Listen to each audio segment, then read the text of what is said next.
नमस्कार दोस्तों, कैसे हैं आप लोग। उम्मीद करता हूँ खुश होंगे, मज़े में होंगे।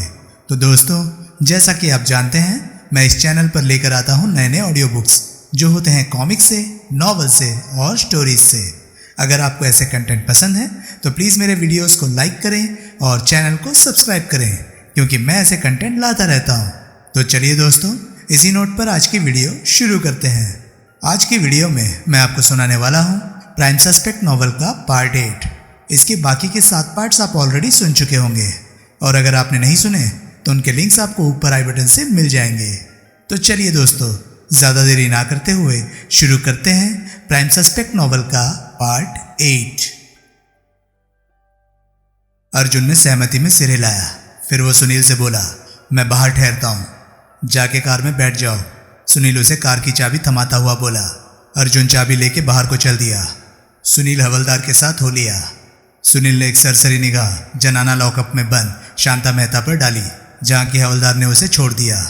शांता मेहता के चेहरे पर उस घड़ी फटकार बरस रही थी। कैसी हो? सुनील सहानुभूतिपूर्ण स्वर में बोला। उसने उत्तर ना दिया। तुम्हारे ऐसे ही किसी अंजाम का मुझे अंदेशा था, इसलिए मैंने तुम्हें रेणु के साथ होटल में भेजा था। अब मुझे क्या पता था, वो रुआंसे स्वर में बोली, कि पुलिस मेरे घर पर मेरी घात लगाए बैठी होगी। घर आने की ज़रूरत क्या थी? क्यों भागा ही होटल से? चिट्ठियों की वजह से। मैं नहीं चाहती थी कि वो चिट्ठियाँ पुलिस के हाथ लगे। वो पत्नी को उसके पति द्वारा लिखे प्रेम पत्र थे, जिन्हें किसी और के द्वारा पढ़ा जाना मुझे गवारा नहीं था। वो बहुत ही इंटीमेट लेटर थे मिस्टर सुनील। उन्हें पढ़कर तो मैं लज्जा से लाल हो जाती थी। कोई दूसरा पढ़ता तो कैसे बीतती।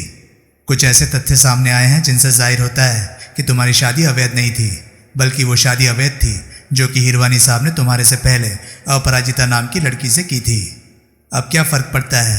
वो दास स्वर में बोली। झूठा, सच्चा, वैध, अवैध, जैसा भी था, जिससे रिश्ता था, जब वही नहीं रहा तो वो खामोश हो गई। उसकी आंखें भर आई। पुलिस कहती है, सुनील बोला, कि मंगलवार 6 तारीख सुबह को तुम सुंदरवन हिरवानी साहब के कॉटेज पर गई थी। ये बात सच है? हाँ। क्यों गई थी वहाँ? तुम नहीं समझोगे। कोशिश कर सकता हूँ समझने की। दिल के हाथों मजबूर होकर गई थी। भावनाएं छलनी दिल में तूफान खड़ा करने लगी थी। सेंटिमेंट्स जोर मारने लगे थे।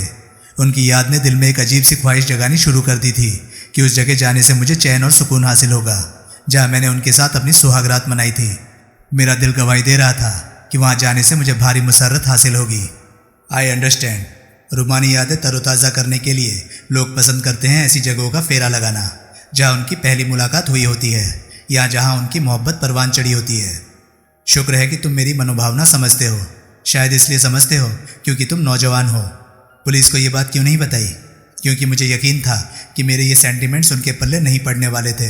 वो मुझे झूठी तो कहते ही मेरी खिल्ली भी उड़ाते। पुलिस को तुम्हारे वहाँ जाने की खबर कैसे लग गई? मेरी मोपेड वहाँ एक बाईसाइकिल से टकरा गई थी। गलती सरासर बाईसाइकिल वाले की थी, लेकिन फिर भी अपना जो नुकसान हुआ वो बताता था। उसकी भरपाई के तौर पर मैंने उसे 50 रुपये दे दिए थे, जो कि उसने खुशी खुशी ले लिए थे। लेकिन वो बाईसाइकिल वाला इतना कमीना निकला कि बाद में उसने चौकी में मेरे खिलाफ हिट एंड रन की शिकायत भी दर्ज करा दी। मोपेड में ज़्यादा चलाती नहीं, अक्सर तो वो मेरे घर पर ही रहती है, इसलिए यहाँ चलती फिरती तो वो पुलिस को दिखाई न दी। बाईसाइकिल वाले ने उन्हें मोपेड का नंबर बताया था। उन्होंने शहर में उपलब्ध रजिस्ट्रेशन का रिकॉर्ड चेक कराया तो उन्हें मालूम हुआ कि वो मोपेड मेरी थी। बाईसाइकिल वाले से मेरा आमना सामना कराया गया तो उसने मुझे तत्काल पहचान लिया। यूं ये बात स्थापित हो गई कि मंगलवार 6 तारीख को सुबह 11 बजे के आसपास मैं सुंदरवन में कॉटेज के पास थी। पुलिस वालों की बाँछें खेल गई। आखिर अब तो ऐन वारदात के वक्त मौका वारदात पर मेरी मौजूदगी भी स्थापित हो गई थी। पहुंची थी कॉटेज तक? हाँ। क्या किया वहाँ? कुछ भी नहीं। थोड़ी देर इधर उधर घूमकर आ गई। उस घड़ी वहाँ कोई था? नहीं। कॉटेज के भीतर गई थी? नहीं। कैसे जाती? दरवाज़ा तो बंद था। यानी कि दरवाज़ा ट्राई किया था? नहीं, सिर्फ देखा ही था। करीब से? एकदम करीब से नहीं। खिड़कियाँ? वो भी बंद थी। उनके पल्ले शीशे के हैं, उनमें से भीतर झांका? नहीं। ख्वाहिश नहीं हुई ये देखने की कि जहाँ सुहागरात मनाई थी वो जगह अब कैसी लग रही थी? तुम फिर मेरी खिल्ली उड़ा रहे हो। बहरहाल तुम थोड़ी देर वहाँ कॉटेज के इर्द गिर्द मंडराती रही और फिर वापस लौट आई। हाँ। राजनगर में तुम तमंचे के बारे में कोई बात करने को तैयार नहीं थी। तब तुमने सिर्फ इतना कबूल किया था कि वो तमंचा तुमने अपने पति के कहने पर अपने म्यूजियम से निकाला था। अब तुम इस बाबत कुछ और बताने को तैयार हो? और क्या? कुछ भी। मसलन क्या ज़रूरत आन पड़ी थी उन्हें तमंचे की? पता नहीं, पूछा होता, शायद पूछा था। क्या जवाब मिला था याद नहीं। कमाल है, मोहब्बत में ऐसा हो जाता है, आम हो जाता है। मुझे मति भ्रष्ट कर देने वाली किस्म की मोहब्बत का कोई तजुर्बा नहीं। वो खामोश रही। बात कैसे हुई थी तमंचे की बाबत? सुनील ने फिर पूछा। लाइब्रेरी में उनका फ़ोन आया था। पूछने लगे कि म्यूज़ियम में रखे फायर आर्म्स में से कोई ऐसा हथियार भी था जो वर्किंग कंडीशन में हो। मैंने कहा कि मेरे ख्याल से वो तमंचे चलते थे क्योंकि बाकी हथियारों के मुकाबले में वो सबसे कम पुराने थे। वो बोले कि उन तमंचों की बाबत उन्होंने म्यूज़ियम में उपलब्ध लिटरेचर पढ़ा था और उनके ख्याल से उनमें 44 कैलिबर की आधुनिक रिवॉल्वर की गोली फिट बैठ सकती थी। फिर उन्होंने कहा उस तमंचे की उन्हें 4-5 दिन के लिए ज़रूरत थी, इसलिए वैसा एक तमंचा मैं म्यूज़ियम से ले आऊँ और बाज़ार से 44 कैलिबर की कुछ गोलियाँ भी खरीद लाऊँ। ये उन्होंने नहीं बताया कि वो तमंचा और गोलियाँ उन्हें क्यों चाहिए थी। ना तुमने पूछा। मैंने कहा ना कि मुझे याद नहीं की। हाँ कहा तुमने, मोहब्बत में ऐसी ही हालत पाई जाती है। तुम्हें उनकी ये मांग गैर मामूली नहीं लगी थी, अनुचित नहीं लगी थी? मैंने तब सोचा तक नहीं था इस बाबत। जो उन्होंने कहा तुमने कर दिया। हाँ मेरा फ़र्ज़ बनता था, आखिर वो मेरे पति थे। तमंचा और गोलियां अपने पास मंगाने की जगह अगर वो तुम्हें कहते कि तमंचे में 2 गोलियां भर के अपने आप को शूट कर लो तो तुम कर लेती? तुम, वो रुआंसे स्वर में बोली, मेरी खिल्ली उड़ा रहे हो। नेवर। तो घर तुम अपने प्रेम पत्र नष्ट करने के लिए लौटी थी? हाँ। गोलियों का डिब्बा गायब करने के लिए नहीं? नहीं। सच कह रही हो? हाँ। मिस्टर सुनील, होटल से रवाना होते वक्त तो मुझे गोलियों का ध्यान तक नहीं आया था। यहाँ पहुँचने तक भी बची हुई गोलियों के डब्बे का ख्याल मेरे जहन में नहीं था। तो वो ख्याल तुम्हें यहाँ पहुँचने के बाद आया? हाँ। अब तुम्हें ख्याल आया कि उस डिब्बे को वहाँ नहीं होना चाहिए था? हाँ। लेकिन उसको कहीं गायब कर पाने से पहले ही, सारी चिट्ठियाँ जला चुकने से पहले ही वहाँ पुलिस पहुँच गई। हाँ, वो वितृष्णापूर्ण स्वर में बोली, मेरी पड़ोसिन रुक्मणी की मेहरबानी से। तुम्हारे पति ने डिब्बे में से सिर्फ 2 ही गोलियाँ क्यों निकाली? क्योंकि वो तमंचा ऐसा था कि उसमें 2 ही गोलियाँ आती थी। फिर भी तुमने पूरी 25 गोलियों का डब्बा खरीदा? 2 वजह से। एक तो उन्होंने कुछ बताया नहीं था कि उन्हें कितनी गोलियाँ चाहिए थी। दूसरे, दुकानदार कहता था कि वो डिब्बा पूरा ही खरीदना पड़ता था। तुमने हिरवानी साहब का कत्ल किया है? हरगिज़ भी नहीं। वो रोने लगी। मैं तो उनसे इतनी मोहब्बत करती थी, मैं कैसे उन्हें मार सकती थी? मैं तो 100 बार उनके लिए मर सकती थी। मैं तो उनके बिना जिंदा नहीं रहना चाहती। मैं तो अभी मर जाना चाहती हूँ। मैं तो अभी भी भगवान से ये प्रार्थना करती हूँ कि मुझे फांसी की सज़ा हो जाए और मैं जान के जंजाल से मुक्ति पाऊँ। इस प्रार्थना में 2 नुक्स है। क्या? एक तो हमारे मुल्क में औरत जात को फांसी नहीं दी जाती और दूसरे ऐसे असली अपराधी की तो चांदी हो जाएगी। असली अपराधी? जब तुम बेगुनाह हो तो कोई तो होगा ही असली अपराधी। वो खामोश रही। शहर से एक सीनियर इंस्पेक्टर आ रहा है। सुनील बोला, तुम यहाँ के दरोगा कृपाराम के सामने अपनी ज़ुबान नहीं खोल रही हो, इसलिए इस काम को वो आकर अंजाम देगा। मैं कुछ नहीं कहूँगी, गलती करोगी। उसने सक पकाकर सिर उठाया। मेरी तुम्हें यही राय है, जो कुछ तुमसे पूछा जाए या जो कुछ तुम जानती हो वो सब कुछ सच सच कह डालना। वो कितना भी तुम्हें भरमाने या बातों में लगाने की कोशिश करे, तुम सच से मत हिलना। सच कहना और सच के अलावा कुछ ना कहना, क्योंकि जीत हमेशा सच की होती है। कमाल है। क्या कमाल है? राजनगर में तो तुम्हारा ऐन उससे उल्टा रवैया था। तब तो तुम्हारी भरपूर कोशिश यही थी कि मैं पुलिस के हाथों में ना पड़ने पाऊँ। सिर्फ पुलिस के हाथों में नहीं, और किसके हाथों में पड़ सकती थी मैं? हत्यारे के। क्या? तुम झेरी में अकेली रहती हो। मुझे अंदेशा था कि तुम्हें वहाँ अकेली पाकर वो इस तरीके से तुम्हारी हत्या कर सकता था कि ऐसा लगता जैसे अपने अंजाम से घबराकर तुमने आत्महत्या कर ली थी।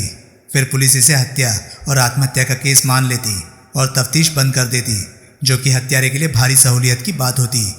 वो मेरी हत्या करता? क्यों ना करता? क्या फ़र्क पड़ता था उसे? एक हत्या तो वो कर ही चुका था। सज़ा एक हत्या की भी वही होती है और 10 की भी वही होती है। ओह, वो शहर से आ रहा पुलिस इंस्पेक्टर मुझे जानता है। उसका मेरे ऊपर इल्ज़ाम है कि राजनगर में मैंने तुम्हें गायब किया था। इस बाबत वो तुमसे सवाल ज़रूर करेगा। तुम्हारा जवाब क्या होगा? क्या होना चाहिए? सोचो, आखिर पढ़ी लिखी समझदार लड़की हो। मैं कहूँगी कि तभी जो हवलदार सुनील को वहाँ छोड़कर गया था वो वहाँ प्रकट हुआ। साहब बुला रहे हैं, वो बोला। मैं चलता हूँ, सुनील उठता हुआ बोला। शहर से वो इंस्पेक्टर आ जाए, फिर उसके बाद बढ़िया 1 घंटे में तुम अपने घर होगी। उसने हैरानी से सुनील की तरफ देखा। ये तुमसे वादा है सुनील भाई मुल्तानी का। सुनील ने एक आखिरी आश्वासनपूर्ण निगाह शांता मेहता पर डाली और फिर लॉकअप से निकलकर हवलदार के साथ हो लिया। सुनील कृपाराम के कमरे में पहुंचा तो उसने कृपाराम की कुर्सी पर इंस्पेक्टर प्रभुदयाल को बैठा पाया। कृपाराम मेज के बाएं पहलू के करीब एक कुर्सी डाले बैठा था। सुनील ठिठका। नमस्ते माई बाप, सुनील बोला। प्रभुदयाल ने उसे घूर कर देखा और फिर बोला, पट्टी पढ़ाए मुजरिम को, समझाए उसे कि उसने पुलिस के किसी सवाल का जवाब नहीं देना था। ऐसी तो कोई बात नहीं। और कैसी बात है? मैं बैठ जाऊं? क्यों? टांगे बोझ नहीं संभाल पा रही जिस्म का? यही बात है माई बाप, आपके पीछे दौड़े आने की वजह से दमखम नहीं रहा टांगों में। मेरे पीछे? प्रभुदयाल सक पकाया। मैं आपके ऑफिस गया था, मालूम हुआ आप झेरी गए हैं, तो तुम मेरे पीछे चले आए? जी हाँ। मेरे से मिलने? जी हाँ। ऐसी क्या आफत आ गई थी? मेरे पास एक ऐसी चीज़ थी जो मैं ज़्यादा देर तक अपने पास रखता तो आप इल्ज़ाम लगाते कि मैं सबूत छुपाने की कोशिश कर रहा था। अच्छा? जी हाँ। अब कहाँ है वो चीज़? मेरे पास है। क्या है वो चीज़? वो चीज़ हाजिर करने से पहले अगर बैठने का हुक्म हो जाता तो। अरे बैठो मेरे बाप, प्रभुदयाल झल्लाया। वैसे क्या सब काम मेरे हुक्म से करते हो? शुक्रिया शुक्रिया। सुनील एक कुर्सी पर बैठ गया। लाओ, प्रभुदयाल बोला। सुनील ने अपनी जेब से कल्याण सक्सेना से हासिल हुआ वो लिफाफा निकाला जिसमें जाली चेक थे। उसने वो लिफाफा प्रभुदयाल के सामने रख दिया। क्या है ये? प्रभुदयाल बोला। देखिए। प्रभुदयाल ने लिफाफे के कागजात निकालकर उसका मुआयना किया। है क्या भाई ये? सुनील सहज भाव से बोला। हीरवानी के कत्ल का उद्देश्य है। क्या? प्रभुदयाल चौंका। क्या किस्सा है? सुनील ने जाली चेकों से संबंधित सारी कहानी प्रभुदयाल को सुनाई। ज्यों ज्यों प्रभुदयाल कहानी सुनता गया उसका चेहरा गंभीर होता गया। अंत में सुनील खामोश हुआ। मुझे अपनी अक्ल पर अफसोस है। सुनील चुप हुआ तो प्रभुदयाल बोला कि ट्रंक कॉल के रिकॉर्ड को एक्सचेंज से निकलवाना मुझे फौरन ना सूझा। मैं अब बंसल को टेलीफोन एक्सचेंज भेजकर आया हूँ। देर आयत दुरुस्त आयत। तो ये चेकों की जालसाजी किसने की है? ये तो आप बेहतर पता लगा सकते हैं हुजूर। आपके पास अथॉरिटी है। हर संबंधित व्यक्ति के हैंडराइटिंग का नमूना हासिल कीजिए और फिर चाहे कल्याण सक्सेना को ही कहिए कि वो बताए कि चेक किसने बनवाए। मैं शुरुआत शांता मेहता से ही करता हूँ। क्यों जुल्म करते हो माई बाप? जो लड़की अभी कल तक अपने पति की सही शिनाख्त से वाकिफ़ नहीं थी, उसके असली नाम तक से वाकिफ़ नहीं थी, वो भला कैसे ये जालसाजी कर सकती थी? उसकी हीरवानी के चेक बुक तक पहुंची भला कैसे हो सकती थी? सिर्फ इतने से ये साबित नहीं हो जाता कि वो कातिल नहीं। क्यों? क्योंकि एक ही जगह दो जने हीरवानी की मौत की कामना कर रहे हो सकते हैं। दो जनों के पास कत्ल के दो जुदा उद्देश्य हो सकते हैं। उनमें से एक अपने मिशन में कामयाब हुआ और दूसरे का काम यूं ही बन गया। तौबा! क्या तौबा? एक शख्स का दो बार कत्ल थोड़ी ही हो सकता है। तुम्हारा ये जालसाज कत्ल करने में कामयाब हो जाता तो यही कदम शांता मेहता को उठाने की ज़रूरत ना रहती। अब ऐन उलट हो गया है तो वह जेल में बंद है और जालसाज आज़ाद है। लेकिन 1 मिनट खामोश बैठो। फिर वो कृपाराम की ओर घूमा। ज़रा उस लड़की को यहाँ बुलवाइए। कृपाराम खुद जाकर उसे वहाँ लाया। बैठो, प्रभुदयाल शांता से बोला। कृपाराम ने अपने वाली कुर्सी उसे पेश कर दी और स्वयं सुनील के पहलू में पड़ी कुर्सी पर बैठ गया। शांता बैठ गई। क्या पट्टी पढ़ाई सुनील ने आपको? प्रभुदयाल उसे घूरता हुआ बोला। पट्टी? शांता बोली। अभी और पहले राजनगर में। राजनगर में मिल चुकी है ना आप इससे? नहीं। राजनगर में ये शख्स आपसे नहीं मिला था? नहीं। कब मिला ये आपको? अभी थोड़ी देर पहले, लॉकअप में। उससे पहले? कभी नहीं। आप राजनगर में नौशोर के नाम से जाने जाने वाले इलाके में गई थी। वहाँ हथप्राण के बंगले पर या उसके बाहर या उस इलाके में कहीं ये आपसे नहीं मिला था? नहीं। नौशोर तो गई थी ना आप? नहीं। वो भी नहीं? नहीं। आप इस बात से इनकार करती हैं कि यहाँ से आप नौशोर पर स्थित हथप्राण के बंगले पर जाने के लिए रवाना हुई थी? नहीं। रवाना मैं वहीं जाने के लिए हुई थी, लेकिन राजनगर पहुँचने पर मेरा इरादा बदल गया था। क्यों? तब एकाएक वहाँ जाना मुझे मूर्खतापूर्ण लगने लगा था। मेरे वहाँ जाने का मेरा पति के परिवार वालों द्वारा कोई गलत मतलब लगाया जा सकता था। वहाँ पहुंचकर मुझे एहसास हुआ था कि जिससे रिश्ता जोड़ा था, जब वही नहीं रहा था तो आगे उसके घर वालों से, जो ना मुझे जानते थे और ना जिन्हें मैं जानती थी, मेरा क्या रिश्ता जुड़ सकता था। तो आप नौशोर नहीं गई? नहीं। राजनगर में रात कहाँ गुजारी? बस अड्डे पर। वहाँ क्यों? मुझे पहली बस से झेरी लौटना था, जो कि सुबह 5 बजे वहाँ से छूटती थी। खत जलाने के लिए? कारतूसों का डिब्बा गायब करने के लिए? वो खामोश रही। आप राजनगर गई तो अपनी मोपेड पर थी, लौटी बस पर। ऐसा क्यों? मोपेड बिगड़ गई थी। कहाँ छोड़ी? बस अड्डे पर। अभी भी वहीं होगी? और कहाँ जाएगी? आप बताइए। वहीं होगी। ना हुई तो चोरी चली गई होगी। वहाँ बिगड़ी पड़ी मोपेड कोई चुरा कर ले गया होगा। क्या पता लगता है? बस अड्डे पर कहाँ खड़ी की थी मोपेड? यूं ही इधर उधर या स्टैंड पर? यूं ही इधर उधर। ऐसे तो पार्किंग मना होती है। मुझे नहीं मालूम था। यूं स्टैंड वाले ही इधर उधर गाड़ी नहीं खड़ी करने देते। मुझे किसी ने नहीं टोका था। आपने मोपेड की मरम्मत कराने की कोशिश नहीं की थी? कोई मिस्त्री नहीं मिला था? मिस्त्री तो बस अड्डे पर ही होता है। मुझे नहीं दिखाई दिया था। खराबी क्या हो गई थी मोपेड में? पता नहीं, स्टार्ट नहीं हो रही थी। तो सारी रात आपने बस अड्डे पर बैठे बैठे गुजारी? हाँ। डर नहीं लगा? नहीं। किसी होटल में जाना नहीं सूझा? सूझा था, लेकिन वहाँ किराया लगता। तो क्या हुआ? किराया भरने लायक पैसे नहीं थे आपके पास? थे, लेकिन मुझे वो फिजूल खर्ची गवारा नहीं थी। रात भर बस अड्डे पर बैठे रहना गवारा था? हाँ। यानी कि जेब को कष्ट न हो, काया को भले ही हो जाए, ऐसा ही समझ लीजिए। झूठ बोलने में ये महारत पहले से हासिल है या इससे? प्रभुदयाल ने सख्त निगाहों से सुनील की ओर देखा। कोई सबक लिया? मैं झूठ नहीं बोल रही, वो तो मैं देख ही रहा हूँ। वो खामोश रही। तो लॉकअप में अभी क्या पट्टी पढ़ाई सुनील ने आपको? क्या तरीका समझाया इसने पुलिस के साथ पेश आने का? क्या सबक दिया इसने आपको? इसने मुझे कहा है कि शहर से आए इंस्पेक्टर को जो कुछ भी मैं जानती हूँ सब सच सच कह सुनाऊँ। मैं सच से ना हिलूँ, सच कहूँ और सच के अलावा कुछ ना कहूँ, क्योंकि जीत हमेशा सच की ही होती है। प्रभुदयाल के चेहरे पर हैरानी के भाव आए। इसने वो सुनील की ओर देखता हुआ बोला, ये कहा आपसे? एन यही कहा इसने मुझे।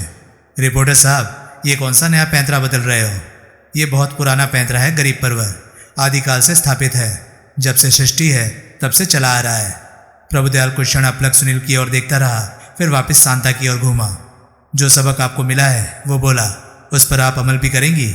जरूर करूंगी, वह दृढ़ स्वर में बोली। आप कबूल करती हैं कि वो तमंचा म्यूजियम से आपने निकाला था? हाँ, करती हूँ। क्यों? क्योंकि मेरे पति को उसकी ज़रूरत थी। किस काम के लिए? मुझे नहीं मालूम। पूछा होता? वो खामोश रही। ये चोरी है, प्रभुदयाल बोला। हरगिज़ भी नहीं। मैंने सिर्फ चंद दिनों के लिए वो चीज़ म्यूजियम से उधार ली थी। उधार ली गई चीज़ लौटाई जानी होती है। मैं ज़रूर लौटाती। यानी कि आपको वो तमंचा अपने पति से वापस मिल जाने की पूरी उम्मीद थी? जी हाँ, वो मेरे पति थे। तमंचा मुझे वापस न लौटाकर वो मुझे किसी संकट में नहीं डाल सकते थे। ऐसा क्योंकि हुआ कि जो तमंचा उन्होंने आपसे उधार मांगा उसी से खुद उनका कत्ल हो गया? मुझे नहीं मालूम। कोई अंदाज़ा? उसने एक बार में सिर हिलाया। आखिरी बार प्रभुदयाल ने नया सवाल किया। अपने पति से आप कब मिली थी? रविवार 4 नवंबर को। कहाँ? इकबालपुर में। इकबालपुर में कहाँ? वहाँ के एक होटल में, जहाँ की आप अपने पति के साथ ठहरी थी? जी हाँ। होटल के रजिस्टर में आपके पति ने क्या नाम दर्ज किए थे? मिस्टर एंड मिसेस गुलाब राय। अब आप जानती हैं कि आपका पति वास्तव में लालचंद इंडस्ट्रीज़ का मालिक लालचंद हिरवानी था। गुलाब राय उसका मिडल नेम था। उसका पूरा नाम लालचंद गुलाब राय हिरवानी था। अब जानती हूँ। उस वक्त वो तमंचा वहाँ इकबालपुर में उसके पास था? मुझे नहीं मालूम। मैंने वो तमंचा उन्हें झेरी में सौंपा था। वो उसे इकबालपुर अपने साथ ले गए थे या पीछे कहीं छोड़ गए थे, ये मुझे नहीं मालूम। यानी कि वहाँ होटल में आपने वो तमंचा उनके अधिकार में नहीं देखा? जी नहीं। उन्होंने आपसे कभी जिक्र किया था कि सुंदरबन में ट्राउट फिशिंग का सीज़न शुरू हो जाने से पहले वो अपने वहाँ के कॉटेज में पहुँच जाना चाहते थे? नहीं। क्यों? क्योंकि ट्राउट फिशिंग रईसों का शगल है, जबकि वो मुझे यही जताकर रखना चाहते थे कि वो एक बेरोजगार गरीब आदमी थे। आप इकबालपुर से लौटी कब थी? अगले ही दिन शाम को लौट आई थी। यानी कि सोमवार 5 तारीख को आप झेरी में थी? हाँ। मंगलवार 6 तारीख को? 6 तारीख को सुबह पहले मैं लाइब्रेरी गई थी, जहाँ की काम में मेरा दिल नहीं लगा था, तो मैं सुंदरबन चली गई थी। आप कबूल करती हैं कि मंगलवार 6 तारीख की सुबह 11 बजे आप हथप्राण के कॉटेज में थी? कॉटेज में नहीं थी मैं, कॉटेज के करीब थी। बराए मेहरबानी खामखा मेरे मुंह में लफ्ज़ न ठूसिए। आप तो खफा हो रही हैं। नहीं, मैं तो बहुत खुश हूँ। मौजूदा हालात में मेरी जगह जो कोई भी होता बहुत खुश होता। कत्ल के इल्ज़ाम में गिरफ्तार होने का फ़क्र हर किसी को थोड़ी ही नसीब होता है। शांता, सुनील दबे स्वर में बोला। प्लीज़। शांता खामोश रही। तो कॉटेज के करीब थी आप? प्रभुदयाल बोला। हाँ, शांता बोली। भीतर नहीं गई थी? नहीं। शांता का स्वर एकाएक ऐसा मशीनी हो गया जैसे रिकॉर्ड चल रहा हो। कॉटेज का दरवाज़ा बंद था, ऐसा मुझे देखने से लगा था। मैंने उसके करीब जाकर उसे धकेलकर उसके बंद होने की तस्दीक नहीं की थी। खिड़कियां बंद थी। मुझे मालूम है कि उनके पल्ले शीशे के हैं, लेकिन उनके करीब जाकर भीतर झांकने की कोशिश मैंने नहीं की थी। उस वक्त वहाँ इलाका सुनसान पड़ा था। मैं थोड़ी देर वहाँ इधर उधर टहलकर सुहावने मौसम का और वातावरण की सुंदरता का आनंद लेती रही थी और फिर वापस लाइब्रेरी लौट आई थी। वातावरण की सुंदरता की और मौसम के सुहावनेपन की तो झेरी में भी कमी नहीं होती। फिर इतनी दूर किस लिए गई आप? क्योंकि मेरा जी चाहा सुंदरबन जाने का, खास मकतूल के कॉटेज के करीब जाने का। हाँ, जी चाहा, इसके अलावा और कोई वजह नहीं? नहीं। आप जानती है ना कि लालचंद हीरवानी का कत्ल मंगलवार 6 तारीख को सुबह 11 बजे हुआ है। हाँ, यानी कि एन कत्ल के वक्त आप वहाँ थी। वो खामोश रही। फिर भी आपने वहाँ कोई गोली चलने की आवाज़ नहीं सुनी, किसी खटपट की आवाज़ नहीं सुनी, किसी को वहाँ से जाते नहीं देखा, किसी को वहाँ आते नहीं देखा, न वहाँ किसी की मौजूदगी महसूस की। ठीक, अब मैं क्या कहूँ? आप नहीं कहेंगी तो और कौन कहेगा? आप पढ़ी लिखी समझदार औरत हैं। 2 दूनी 4 जितनी आसान बात तो आप समझ सकती हैं। वो खामोश रही। उसने बेचैनी से पहलू बदला। सोमवार शाम को अपने पति के पीछे इकबालपुर छोड़कर आप यहाँ लौटी। आपको ये बात अजीब नहीं लगती कि वो भी आपके पीछे पीछे ही यहाँ आ गए और आपके पास आने की जगह या आपको अपने आगमन की खबर देने की जगह सीधा सुंदरबन अपने कॉटेज में पहुँच गए? अजीब तो लगती है। अब यूँ आपके कहे तो बहुत ही अजीब लगती है। पहले नहीं लगती थी? पहले भी लगती थी, लेकिन इतनी नहीं जितनी अब लग रही है। मरने वाले का, सुनील धीरे से बोला। ट्राउट फिशिंग का शौक उसे सुंदरबन लाया था। वो अपने आगमन की खबर इन्हें करता या इनके साथ यहाँ लौट के फिशिंग के लिए सुंदरबन जाता तो उसकी ये पोल ज़रूर खुलती कि वो वैसा शख्स नहीं था जैसा वो अपने आप को जाहिर करने की कोशिश कर रहा था। अब क्योंकि वो ऐसा नहीं चाहता था, ज़रूर इसलिए वो चुपचाप इन्हें खबर किए बिना सुंदरबन गया। प्रभुदयाल खामोश रहा। फिर वो अपलक शांता को देखने लगा। क्या है? शांता विचलित भाव से बोली। अब आप कत्ल के बारे में क्या कहती हैं? प्रभुदयाल बोला। मैंने कत्ल नहीं किया, शांता बोली। ये आप तब तक कह रही हैं जबकि आपको, उसने सुनील की तरफ देखा, इतनी एक्सपर्ट राय मिली है कि आपने सच बोलना है और सच बोलने में ही आपकी भलाई है। हाँ, इसलिए तो कह रही हूँ कि मैंने कत्ल नहीं किया। ये बात आप ये जानते बूझते कह रही हैं कि आपके खिलाफ हमारे पास बड़ा मजबूत केस है। वो खामोश रही। मैं आपकी याददाश्त को तरोताज़ा करने की कोशिश करता हूँ। देखिए कितनी बातें हैं हमारे पास आपके खिलाफ। पहले तो कत्ल का तगड़ा उद्देश्य ही है जो कि आपको और सिर्फ आपको इस केस का प्राइम सस्पेक्ट बनाता है। लालचंद हीरवानी ने अपनी असली औकात छुपाकर, ये भी छुपाकर कि वो पहले से शादीशुदा था, आपसे शादी की, जो कि सरासर गैरकानूनी है। एक बीवी की ज़िंदगी में दूसरी शादी करना हमारे मुल्क में अपराध है। यूँ एक तरह से उसने आपको धोखा देकर आपकी इज्जत लूटी, आपको यहाँ तक गुमराह किया कि आपको अपना सही नाम तक ना बताया। जब आपको इस धोखाधड़ी की खबर लगी तो आप तड़प उठी। आपके सिर पर खून सवार हो गया। आपने अपने म्यूजियम से वहाँ आपको सहज ही उपलब्ध हथियार, वो तमंचा चुराया, बाजार से उसके लिए गोलियां खरीदी और सुंदरबन वाले कॉटेज पर चढ़ दौड़ी। आप एन कत्ल के वक्त मौका वारदात पर थी। ये आप अपनी जुबानी ही कबूल कर चुकी हैं। हो सकता है, कृपाराम धीरे से बोला, इसका इरादा कत्ल का ना रहा हो। ये अपने को धोखा देने वाले शख्स को रिवॉल्वर से सिर्फ डराना चाहती हो, धमकाना चाहती हो। ये चाहती हो कि वो अपनी करतूत पर शर्मिंदा हो और अपनी जुबानी अपना गुनाह कबूल करे। वहाँ ऐसा कुछ हो नहीं पाया होगा तो इसका खून खौल गया होगा और जो तमंचा इसने मकतूल को खौफजदा करने के लिए उसकी तरफ ताना होगा वो ये वक्ती जुनून के हवाले होकर चला बैठी होगी। ये भी हो सकता है। प्रभुदयाल बड़ी दयानतदारी से बोला। अगर ऐसा है तो साफ बोलिए, फिर खुद मैं पूरी कोशिश करूंगा कि आपको कम से कम सजा हो। प्रभुदयाल ने आशापूर्ण नेत्रों से शांता की ओर देखा, लेकिन वो खामोश रही। तो नहीं मर्जी आपकी कोई इकबालिया बयान देने की? वो बोला। मैंने कत्ल नहीं किया। मैं आगे बढ़ता हूँ। अपने खिलाफ मुकम्मल केस सुन लीजिए, फिर शायद आपका ख्याल बदल जाए। सुनिए, मर्डर वेपन तक, कत्ल के हथियार तक आपकी पहुँच थी। वो आप ही ने म्यूजियम से निकाला था। इससे आप इनकार नहीं कर सकती, कर रही भी नहीं है, जो कि आपकी पुलिस पर मेहरबानी है। ये भी निर्विवाद रूप से स्थापित हो चुका है कि उसके लिए गोलियां स्थायी आर्म्स एंड एम्युनिशन शॉप से आपने ही खरीदी थी। आप कहती हैं कि आपने उस तमंचे में गोलियां भरकर उसे अपने पति को सौंप दिया था। मैडम, ये बात जो कोई भी सुनेगा वो हंसेगा। मरने वाले ने आत्महत्या की होती तो भी ये बात समझ में आती थी, लेकिन आत्महत्या का केस तो ये है नहीं। ये आत्महत्या का केस होता तो तमंचे पर मरने वाले के उंगलियों के निशान होते, जबकि मर्डर वेपन पर किसी की भी उंगलियों के निशान नहीं थे। किसी ने जानबूझकर वो निशान मिटा डाले थे। और तमंचा मरने वाले के हाथों में या हाथ के करीब पाया जाना। मैडम, अब और क्या बाकी रह गया है आपको कातिल साबित करने के लिए? कत्ल का उद्देश्य आपके पास था, साधन आपके पास था, अवसर आपके पास था। शांता ने जोर से थूक निकली। मैं एक सवाल पूछने की गुस्ताखी कर सकता हूँ? सुनील बोला। प्रभुदयाल सुनील की ओर घूमा। क्या पूछना चाहते हो? फिर वो बड़े सब्र के साथ बोला। अब आपको इस बात की 100% गारंटी है कि कत्ल मंगलवार 6 तारीख को सुबह 11 बजे ही हुआ था? हाँ, प्रभुदयाल सख्ती से बोला। बड़ी हद में ये कह सकता हूँ कि कत्ल 11 बजे नहीं तो इससे 1 घंटा पहले या 1 घंटा बाद में, यानी कि 10 और 12 के बीच में हुआ था। और हम इस नतीजे पर पहुँचे हैं ये कल सुबह मैंने और कृपाराम जी ने तुम्हें बड़ी तफसील से समझाया था। कृपाराम का सिर अपने आप ही सहमति में हिलने लगा। आजकल याददाश्त कमज़ोर चल रही है तो फिर सुन लो। प्रभुदयाल बड़ी दयानतदारी से बोला। मकतूल का सोमवार 5 तारीख की शाम को अपने कॉटेज में होना लाजमी था, क्योंकि अगले रोज़ सुबह सवेरे फिशिंग सीजन की शुरुआत होते ही ट्राउट फिशिंग के लिए उसने नदी के किनारे हाजिरी भरनी थी। वो हाजिरी उसने भरी थी। इसका सबूत वो 6 मछलियाँ थीं जो वो पकड़ कर लाया था और जो किचन में पड़ी एक टोकरी में पाई गई थी। सोमवार 5 तारीख की शाम को 10 बजे वो जिंदा था। इसकी तस्दीक उस टेलीफोन कॉल से होती है जो कि उसने अपने सेक्रेटरी सचिन शुक्ला को राजनगर एयरपोर्ट पर की थी।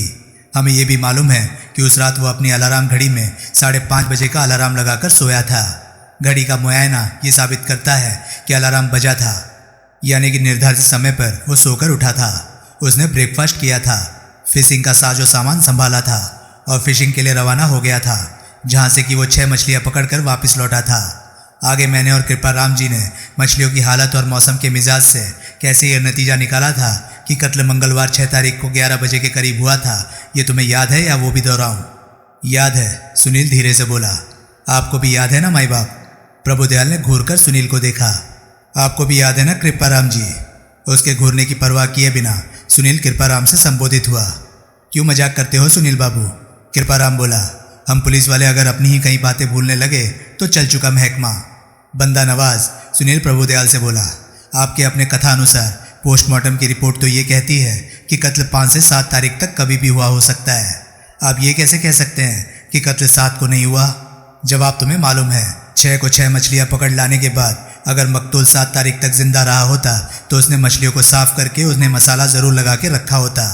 फिर उसने 6 तारीख का लंच नहीं तो 6 तारीख का डिनर तो ज़रूर अपनी पकड़ी मछलियों का ही किया होता। लेकिन ऐसा नहीं था। उसकी पकड़ी 6 की 6 मछलियाँ किचन की टोकरी में पड़ी पाई गई थी और किचन के कूड़ेदान में मछली के कोई कांटे वगैरह नहीं पाए गए थे। आपकी निगाह में यह पर्याप्त सबूत है इस बात का कि कत्ल 7 को नहीं हुआ था? हाँ, और आतिशदान में जो बड़े करीने से लगे लकड़ी के लट्ठे देखे गए थे वो इसलिए नहीं जलाए गए थे क्योंकि ठंड का भी वक्त नहीं हुआ था। जाहिर है आपने ये भी फरमाया कि रातें वहाँ की काफ़ी ठंडी होती हैं। हाँ, यानी कि रात को आतिशदान में आग जलाना ज़रूरी होता है। हाँ, यानी कि 5 तारीख की रात को जब मकतूल अलार्म घड़ी में सुबह 5:30 का अलार्म लगाकर सोया होगा तो उस वक्त आतिशदान में आग भी जल रही होगी। हाँ, जो कि सुबह दिन चढ़ने तक बुझ चुकी होगी।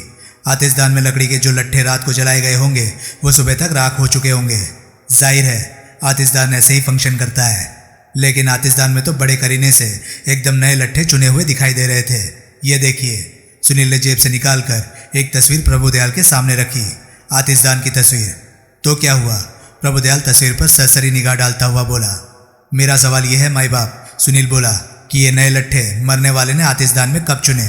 अलार्म लगाकर सोकर उठने वाले ने सुबह ही तो चुने नहीं होंगे, क्योंकि तब तो उसे नदी पर पहुंचने की जल्दी थी, क्योंकि उसने औरों से पहले पहुंचकर अपने लिए कोई अच्छी सी जगह कब्जानी थी।